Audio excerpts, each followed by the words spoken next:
geldiniz. Bugünün enerjisine niyet ederek başlıyoruz. Her zamanki gibi burada olan, sonradan denk gelen herkes için niyet ediyorum. Zamanı yok. Bu mesajlar size gelmesi gereken zamanda ulaşsın diyoruz.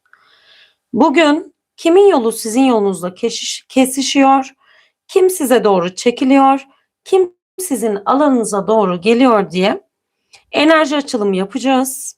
Hazırsanız birlikte hemen kartlarınıza bakalım. Bu açılımda Katina destesi, aşk destesi ve elmas tarot destesini kullanacağım. Hemen şöyle tarot destemizden niyetinize mesajları alalım sevgili izleyiciler. Bakalım hayatınıza kim geliyor? Hayatınıza kim geliyor? İlk kart geçmişten birini işaret ediyor. Bakalım gerçekten öyle mi?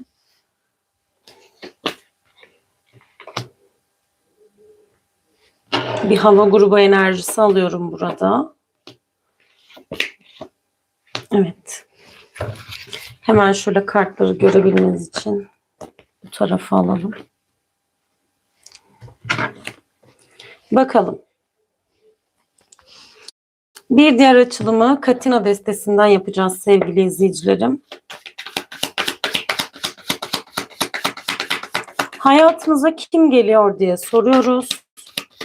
Hayatınıza kim geliyor? Hadi bakalım Katina destesi bize göstersin. Hayatınıza kim geliyor?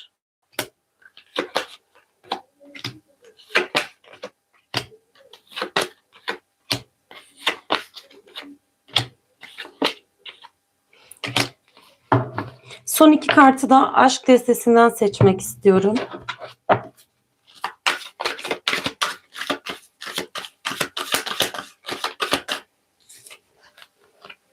Evet. Ruh eşini çağırabilirsin dedi. Ruhsal bağının olduğu bir kişi ve gerçek sevgiden bahsediyor. Şimdi kartlarınıza baktığım zaman sevgili izleyiciler, burada ilk bana hissettirilen enerji bu hayatınıza gelecek olan kişinin aslında yabancı bir kişi olmadığı. Yani bu videoya ne zaman denk geliyorsanız ya da şu an bu canlı yayında olan tüm izleyicilerim için söylüyorum. Hayatınıza gelen kişi çok tanıdık bir kişi. Sizden geçmişte kopamamış bir enerji, ruhsal bağın sizinle arasında hala enerjisi devam eden bir kişiyi sembolize ediyor. Eski bir bağ, belki eski bir tanışıklık, eski bir his. Kalbinizde acaba dediğiniz o kişi de olabilir. Hemen arkasından değnek ası geliyor. Bu kişi size karşı yeniden ateşlenen bir tutkuyla geliyor. Bir türlü bitmeyen bir çekim var bu kişinin kalbinde, gönlünde. Bir adım atmalı mıyım diye kendi kendine düşündüğü bir dönemdesiniz bu kişinin. Bir diğer kartınız aşıklar. Bu bağlantı sadece dünyevi değil, ruhsal bir seçim noktasıdır aynı zamanda. Siz de bu kişide içten içe bu bağ boşuna değil diyorsunuz. Yani bu kişi her kimse geldiği zaman bu bağın boşuna olmadığı bir kişi olduğunu hissedeceksiniz sevgili izleyiciler. Şans eseri geliş değil bu. Daha çok kader düğümünden bahsediyor. Bir sonraki kartınız Kılıç Prensi ile açılmıştı. Bu kişi şu anda da sizi izliyor. Sessiz ama aktif bir izleyici. Muhtemelen hava grubu burçlarına mensup olabilir. Yani Kova, İkizler, Terazi ya da yükselen İkizler, Kova ya da Terazi olma olasılığı yüksek bir kişiyi temsil ediyor. Bu kişi sizi sosyal medyadan ya da normal hayatınızda, yakın çevrenizden enerjisel olarak takip ediyor ve sizi gözlemli olarak yansıyor. Kılıç sekiziniz ters olarak açıldı. Bu da aslında çok güzel bir mesaj. Bu kişinin üzerinde hissettiği baskılar var, kararsızlıklar var ya da vardı diyebileceğim enerjilerde daha doğrusu. Ama bu kişi artık kendini sıkışmış hissetmiyor. Yani şu anda adım atmaya hazır ve önündeki engellere farklı bakmaya başlamış. Muhtemelen geçmişte bu kişiyle aranızda bir engel durumu da var olabilir. Yani bu Aşk hayatından biri, evet, olma olasılığı yüksek. Belki bir takım engeller yüzünden biten bir ilişkinin tekrardan canlanabileceği gibi bir enerjiyi de temsil edebilir. Tılsım ikilisi yine burada bu kişinin şu an iki enerji arasında denge kurmaya çalıştığından bahsediyor. Hem hayatındaki bazı şeyleri toparlamaya çalışan bir kişi bu kişi, hem de sizinle bir denge kurup size gelmek istiyor ve sizinle hayatında denge kurmak isteyen bir kişi olarak görünüyor. Şimdi Katina destemizin kartlarına baktığım zaman mektup kartı, bu çok dikkatimi çekti açıldığı anda.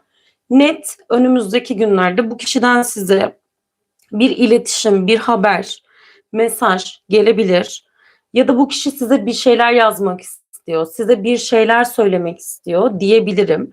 Hemen akabinde açılan kart çocuk kartı sevgili izleyicilerim. Bu da bu kişinin gerçekten belki de nasıl olur diyeceğiniz bir durum, bilemiyorum, ama size masumane bir şekilde, hani temiz, saf bir şekilde geleceğinden bahsediyor ama bir o kadar da çekiniyor. Belki nasıl bir tepki vereceğinizi de bilmiyor olabilir. Temiz enerjilerle geliyor. Bir diğer kartınız balık kartıyla açılmıştı. Bu da aynı zamanda şans, akış ve bolluk enerjisinden bahseder. Yani bu kişi aslında sizin şansınızı da açacak bir enerji döngüsünde size geliyor diyebilirim. Bu kişi hayatınıza geldiği anda hem ruhsal hem de maddi anlamda bir rahatlama da hayatınıza, evet, gelecek. Fakat burada yılan kartına dikkat edin. Bu belki bu kişiyle geçmişte de aranızda çıkan engellerden biriydi. Bu kişi size geldiği zaman araya girmeye çalışan birileri olabilir. Kıskançlık yapmak isteyen birileri olabilir. Burada daha çok manipülasyon enerjisi dediğimiz gibi bir enerji mevcut olarak görünüyor. Sanki bu kişinin size gelmesini geciktiren de üçüncü bir kişi etkisi varmış gibi hissettirdi açıkçası. Buradaki yılan kartı. Kitap kartımızsa bu kişinin aslında size söylemek istediği çok şeyin olduğunu, söyleyemediği, içinde çok şey biriktirdiğini söylüyor. Gerçekten bu kişi gizli duygular, hani konuşulmamış gerçekleri kendi içinde biriktirmiş olarak gösteriyor. Ve çok sağlam bir enerjiyle geliyor. Kale enerjisi, yani ne istediğini bilerek, kimi istediğini bilerek ve artık bazı şeyleri dengeleyip ne yapmasını bilerek hayatınıza girecek olan bir kişiden bahsediyorum. Şimdi aşk destesinden de 2 kart açmıştım. Biri gerçek sevgi olarak geldi. Bu kişi hafife alınacak bir kişi değil. Yani aranızdaki bağ çok güçlü olacak diyor. Ve bu kişi gerçekten bir ciddiyet hissederek size gelecek diyor. Ve ruh eşini çağırabilirsin kartı da bu kişiyi her halükarda kendinize çektiğinizden bahsediyor sevgili izleyiciler.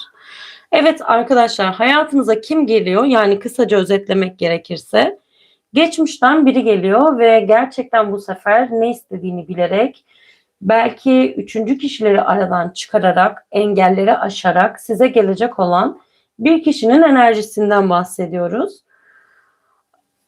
Şimdi açılımımız böyleydi. Bundan sonraki kısımda isteyenler kanal üyelikleri üzerinden, isteyenler de süper chatler üzerinden sorularını yazabilirler. Tercih sizin arkadaşlar. Hadi bakalım şöyle masamızı toparlayalım. Sorusu olanlar varsa hemen net soru, net cevap için yazabilirler.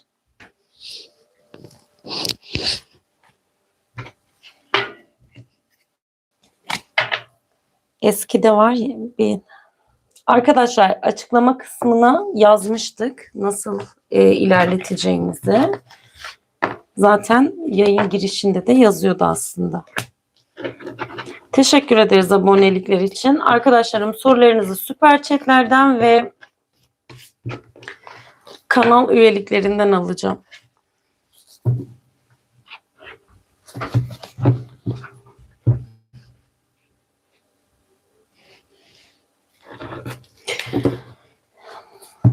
Var mı soru sormak isteyen? Soru varsa alabiliriz.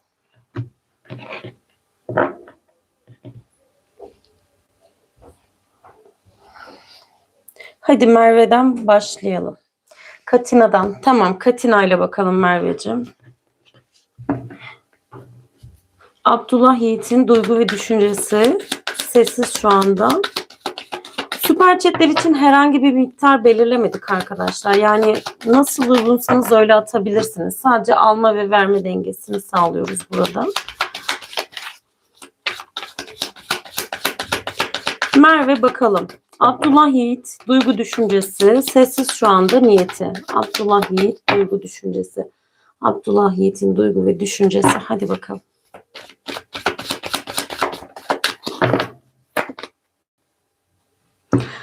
İlk açılışı kitap kartıyla yaptık. Yani aslında Abdullah Yiğit'in, Merveciğim, şu anda sessiz olmasındaki en büyük neden, söylemek istediği çok şey var. O kadar hani bazen bazı şeyler üst üste gelir. Hani böyle nasıl neyi söyleyeceğini bilemezsin ya. Zihni o kadar dolu. Sana söylemek istediği o kadar çok şey var ki. O yüzden karışıklık yaratmamak adına sessiz kalmayı tercih ediyor olabilir. Zaten bu kişi hani böyle çok böyle bangır bangır bir kişi de değilmiş. Daha çok böyle sessiz olmayı da tercih eden bir karaktermiş aslında. Fakat sana karşı içinde söylemek istediği çok şey varmış ve bunları dile getirmekte zorlanıyormuş olarak görünüyor. Ve Abdullah Yiğit'in geçmişle alakalı bir takım takıntılı olduğu durumlardan bahsediyor. Bu kişinin geçmiş ilişkileri, belki şu anki ilişkisi, bilemiyorum, problemli. Bu yüzden de belki hani sana gelmek isteyip aslında söylemek istediği çok şeyi olan ama sessiz kalmayı tercih eden biri olarak görünüyor. Fakat sen de ona karşı hani böyle bazen soğuk hissettirebiliyor musun? Yani belki farkındasın ya da değilsin, bilemiyorum, ama bazen o da sana bir şeyler söylemek istediği zaman kendini geri çekmesindeki sebep senin ona karşı çok nötr kalmandan kaynaklı olabilir diyor kartın enerjisi. Ama bu kişinin asıl niyeti seninle alakalı kafasındaki bütün soru işaretlerini netleştirip seninle alakalı aklındaki bütün soru işaretlerini netleştirip sana gerçekten duygularıyla gelmek Merveciğim. Ve seni aslında hayattaki şansı olarak da görüyor diyebilirim. Seni gerçekten hani onun gözünde çok güzel bir profilde de görebiliyorum diyebilirim. Yani onun için değerli ve kıymetlisin. Sana gelmek istiyor ama önce hayatında düzenlemesi gereken bir şeyler var. Bunları toparladığında muhtemelen sana karşı sessizliğini bozacak ve gelecek diyor kartlarım Merve. Bu şekilde gördüm güzelim.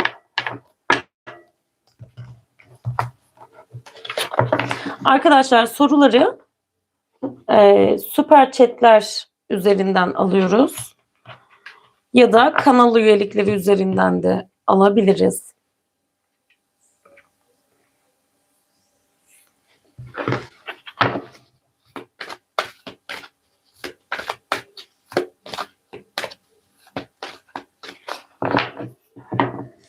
Pelin'cim, kanal açıklamasını okur musun?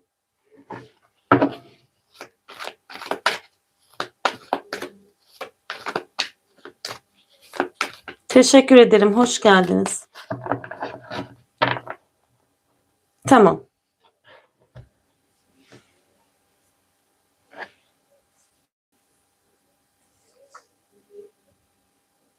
Evet arkadaşlar, yani herhangi bir miktar belirlemedik. Sadece süper chatler ve kanal üyelikleri üzerinden sorularınızı yazabilirsiniz.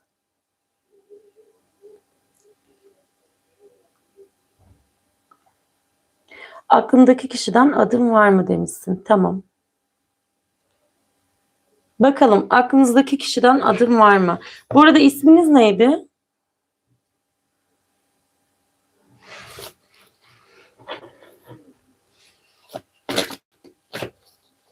Tamam Merveciğim, açılımdan sonra seni alacağım. Bakalım aklınızdaki kişiden adım var mı? Fatmacığım, hemen bakıyorum.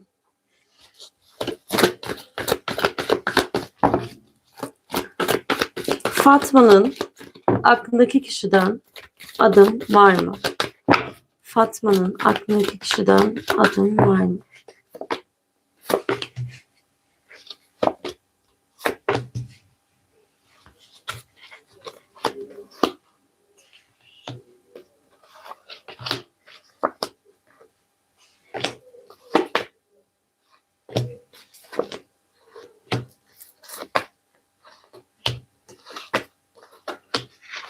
Fatma hayatındaki kişi toprak grubu ya da hava grubu burçlarına mı hakim bilemiyorum ama burada aslında toprak ve hava grubu enerjilerini de alıyorum. Belki yükselen burçlarında da olabilir bilemiyorum. Fakat aklındaki kişiden adım var mı? Evet var.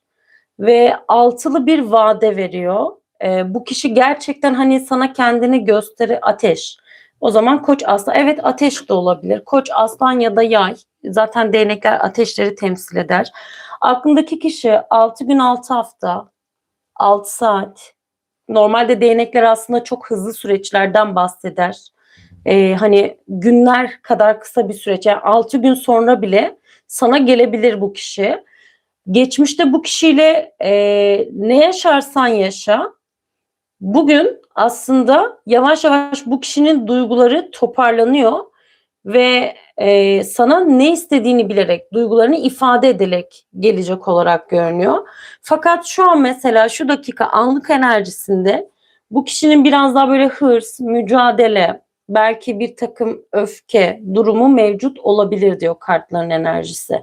Fakat altılı vadede evet bu kişinin sana gelişi var. Evet bayağıdır sessiz olabilir. Belki de hani böyle içindeki öfkesini ya da hı hı, ama şu an için aslında böyle ani bir gelişten de bahsedebilir. Ani bir geliş de olabilir.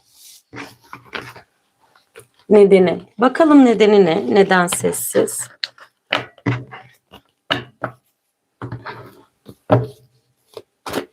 Altı gün kadar kısa da olabilir ama 6 aylık süreç içinde önümüzdeki ayın 6 son 6 ile bağlantılı ama. Evet 6 gün alıp kabul edebilirsin. Önümüzdeki ayın 6'sı 16'sı 26'sı. Ya da 6 gün 6 hafta en geç 6 ay içerisinde bu kişiden bir hareketlilik gelecek. Sessizliğinin nedeni de kendi içindeki öfkeyi bastırmasından kaynaklı olabilir. Şu anda zihni çok karışık olabilir.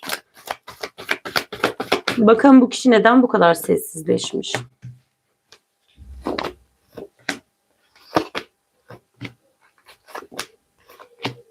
Bu kişi aranızdaki sanki böyle alma ve verme dengesinin bozulduğunu düşünüyor gibi. Bazı şeyleri tek taraflı yapıyormuş gibi hissedebilir diyor aslında kartlar. Ve dengenin toparlanması için aslında bu kadar sessiz kalmış ya da kendi hayatındaki bir şeyleri dengeye alabilmek adına bu kadar sessiz kalmış olabilir. Fakat dediğim gibi bu sessizlik bozulacak. Bak yine aynı kart açıldı. Bu kişi sana gerçekten duygularını tam bir şekilde ifade ederek, ne istediğini bilerek gelecek. Evet şu anda soğuk, duygusuz gibi görünebilir ki zaten bu kart da bunu bir anlamda temsil ediyor ama bu kişinin içinde sana karşı bir duygu ya da işte sana karşı hiçbir kalıntı olmamasından bahsetmez. Bu kişinin içinde sana karşı bir takım şeyler var ve bu kişi her şeyden emin olduğun anda ki şu anda da emin ama bunu sana aktarabilmeye emin olduğu anda sana gelecek olarak görünüyor güzelim. Altılı vadede verdim.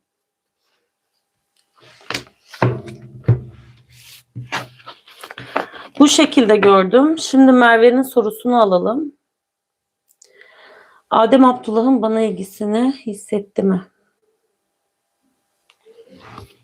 Tamam. Katina'dan bakacağız. Rica ederim. Biz teşekkür ederiz.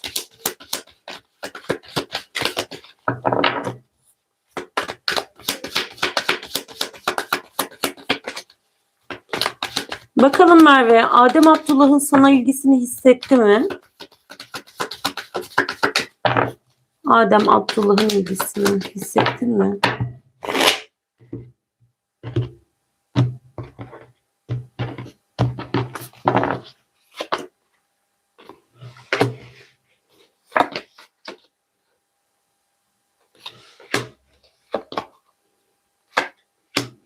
Merveciğim, senin Abdullah'a karşı olan hislerinin ya da Abdullah'ın bu hislerinin, ilgisinin başka birileri de farkında olabilir mi senin çevrenden? Burada bir kişi enerjisi daha veriliyor çünkü.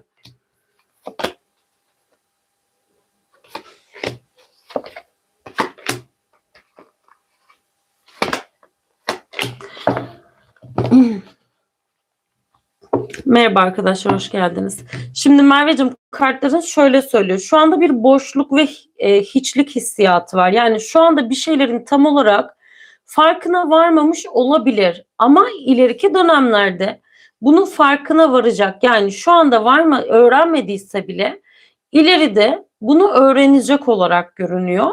Çünkü senin çevrenden biri ya da işte ikinizin ortak tanıdığı biri Abdullah'ın ilgisini Adem'e hissettirebilir. Tilki kartı verdi ve yılan kartı verdi. Burada ara bozucu, işte hani bir şeyleri kafasına göre tasarlamaya çalışan insanların enerjisinden bahsediyor. Evet, şu anda boşluk ama ileride bu gerçekten bir şeyleri öğrenebileceği anlamına geliyor. Şu an için hayır, ilgisini bilmiyor diyebilirim.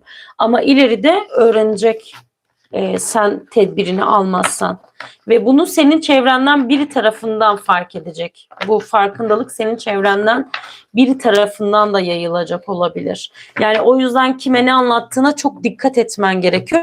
Çünkü senin çevrende de çok böyle hoş görmediğim insanlar var güzelim. Bu şekilde gördüm Merveciğim. Öpüyorum seni. Merhaba, ben Furkan.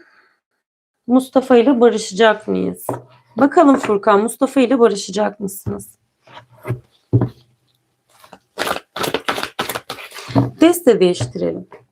Bakalım. Furkan Mustafa ile barışacak mı?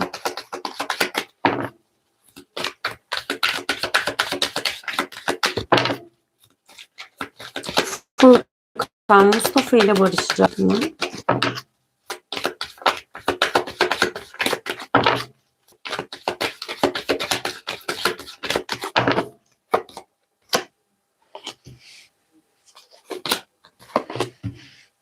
Ne güzel kartlar geldi.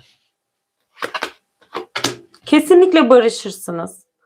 Bak, net. Hayır, eli kullandı. Yani azı bitti çoğu kaldı gibi bir durum.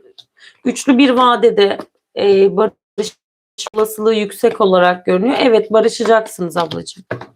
Net, ama hem de çok güzel bir şekilde barışacaksınız. Barışma akabinde gelen bir kutlama enerjisi de burada hakim olarak görünüyor.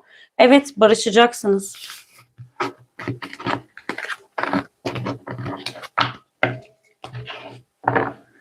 Var mı arkadaşlar başka sorumuz? Soru varsa alabiliriz. Buse'cim, evet, süper chatler ya da kanal üyelikleri üzerinden sorunu yazabiliyorsun. Rica ederim, biz teşekkür ederiz.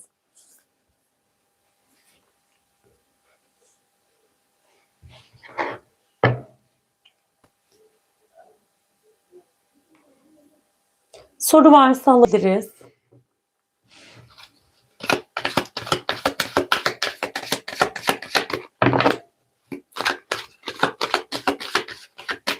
Tamam, soru gelene kadar şöyle yapalım o zaman. Hemen desteği bulayım, bir dakika. O kadar çok destek. Merve, tamam. Aralık ayı bana ne getirecek? Hadi bakalım Merve, Aralık ayı sana ne getirecek? Merve için bakıyoruz. Hangi desteğiyle bakalım Merve sana? Bu sefer hadi Gold Tarot olsun. Hayır ablacığım, öyle bir şey yok. Yıllardır bakıyorum. Böyle bir şey hiç başıma gelmedi. Merveciğim, burcun neydi?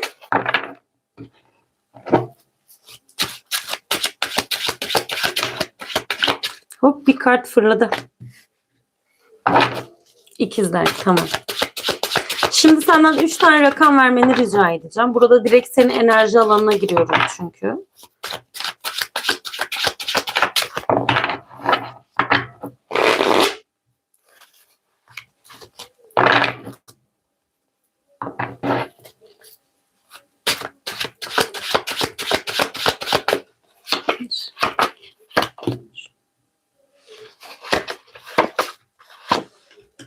Altın.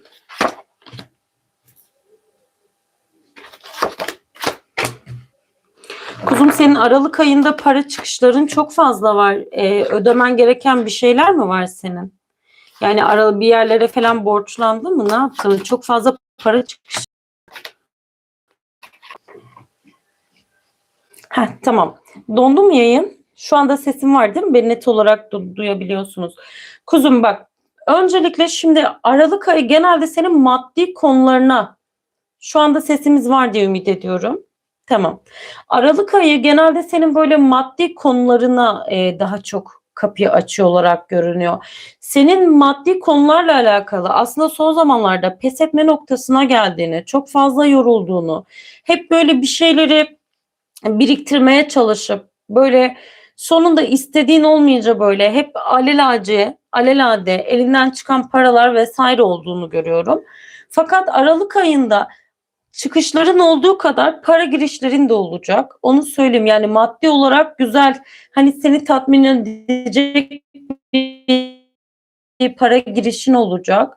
Güneş kartı burada Aralık ayında evet hani mutlu olacağından da bahsedeceği gibi çevrenden birilerinin çocuk haberini, çocuk müjdesini, belki senin çocuğun varsa çocuğunla bağlantılı bir takım olayların açığa çıkacağından bahsedebilir. Senin hayatında mesela kim var hava grubu, ikizler, terazi ya da kova ya da senin enerjini de temsil edebilir. Seni böyle ufak çaplı öfkelendirecek. Çünkü terazi, kova ya da ikizler veriyor. Seni böyle ufak çaplı öfkelendirecek. Hani bir enerji ortaya çıkacak. Öfkeye dikkat. Can yakıcı sözler duyulabilir. Buna dikkat etmen gerekiyor. Ama yeni bir başlangıç enerjisi de var Aralık ayında. Bu iş hayatıyla alakalı da olabilir. Yeni bir iş başlangıcı olabilir ya da yeni bir ilişki başlangıcı olabilir. Şu evlilik konusuyla alakalı tekrardan bir başlangıç yapmak isteyebilirsin. Hı hı. Terazi. İnşallah iştir ama genelde aile kartının yanında açıldı. Hani sanki bu zaten eski evlilik seni korkutan bir durummuş gibi de görünüyor. Çünkü kule kartın tersi olarak açıldı. Sanki bu senin korkun ve bununla yeniden başlamaya da hani tereddüt ediyorsun gibi bir şey hissettim. Ama evet, bir iş başlangıcı olabilir. Hani başvurduğun yerlerden haber gelebilir ama güzel bir başlangıcın olacak. Onu söyleyeyim Merve. Dediğim gibi öfkeleneceğin bir takım olaylar yaşayacaksın. Biraz hani böyle işte kalp kırıklıkları vesaire olabilir ama bunlar aşılacak şeyler olarak görünüyor. Hemen şöyle devam edeyim, bakayım başka hangi enerjileri verecek bize kartlar. Evet, çok üzmüş. Hatta bu senin korkun gibi bir şey de olmuş bu hayatta. Çünkü kule veriyor. Sen bu kişiyle daha önce bir yıkım yaşamışsın. Şu anda da bu kişinin hani sana gelmesi aslında seni korkutuyor. Ama bir anlamda da belki bilemiyorum, çocuklar için fikrin değişebilir mi acaba? Ya da senin fikrini kadar değiştirecek kadar değişebilir mi diye düşünmedim değil açıkçası. Şimdi Aralık ayında çaba ve emek temaların öne çıkıyor. Hani ne kadar çaba kartı alamadım. Böyle yan yana koyayım. Ne kadar emek çaba sarf edersen, emek verdiğin, çaba sarf ettiğin konuların hepsiyle alakalı emeklerinin karşılığını alacağın bir ay olacak. Ve muhtemelen hani yeni yıla artık emek verdiğin konularla emeklerinin karşılığını alarak başlayacaksın.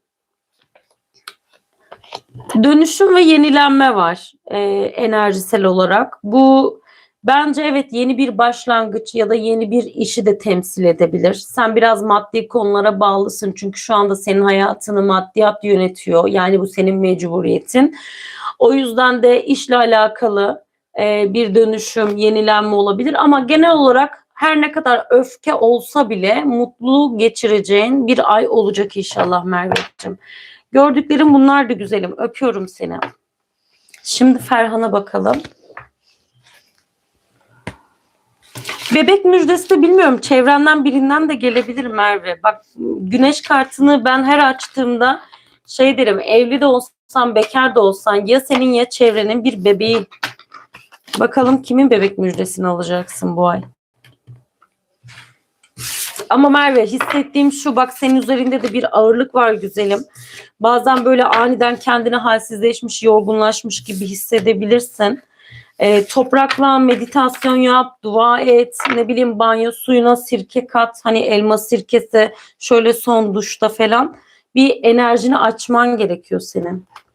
Kartlar böyle ağır ağır açıldı elimde. Evet. Şimdi Ferhan'a bakalım. Ferhan, teşekkür ederim ama sorunu yazdın mı?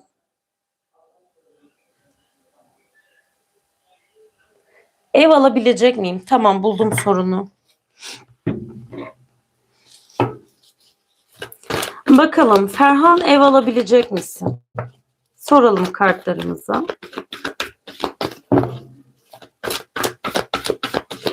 Burcunuz nedir? Burcunu yazabilir misin Ferhan?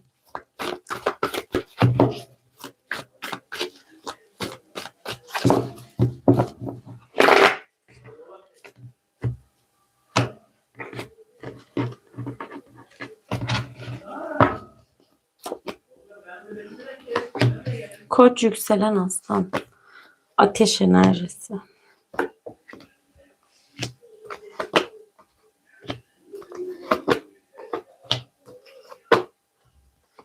Bir yerden para falan mı bekliyorsun bu ev alma konusuyla alakalı? Beklenmedik ya da beklenmedik bir para girişim var. Bir fırsatın var, evet. Yani ya da maddiyatla alakalı bekledi. Evet, tamam, bu kesinlikle geliyor. Hem de bu ev alma olayın sandığından daha hızlı bir şekilde gerçekleşebilir. Hani sanki geçmişte de daha önce de böyle ev alma konusuna niyetlenmişsin ama sanki birilerinin engeli. Hani işte bir yere yapman gereken ödemeler ya da birinin işte buna engel olma çabası, burada otoriter engelleri veriyor. İmparator kartı atıyor. Sanki bir şeyler buna engel olmuş. Hani daha önce de zihninde bu var. Ev alacağım, işte bir şeyler yapmaya çalışıyorsun ama bir türlü olmuyor. Ama evet, bu dönem çok hızlı bir şekilde, evet, karar verdin ve şartlar mümkün. Hem de sandığından daha hızlı gerçekleşecek. İnşallah 2026'nın başında, belki bir hafta sonra, belki bir gün sonra bu sana nasip olsun diye niyet ediyorum. Mühürledim. 7-7 oldu. Hadi bakalım. Bu şekilde gördüm. Hayırlısı olsun hakkınızda. Teşekkür ederim. Arkadaşlar, var mı başka soru sormak isteyen? Tamam. Sanırım başka sorumuz yok. Hepinize teşekkür ederim beni izlediğiniz için, yayınıma geldiğiniz için. Kolektif videomuzu yayından sonra tekrardan paylaşacağım. İsteyenler kolektifi oradan tekrar izleyebilirler. Sürçülisan ettiysek affola. Kendinize çok iyi bakın. Sevgiyle kalın. Öpüyorum hepinizi.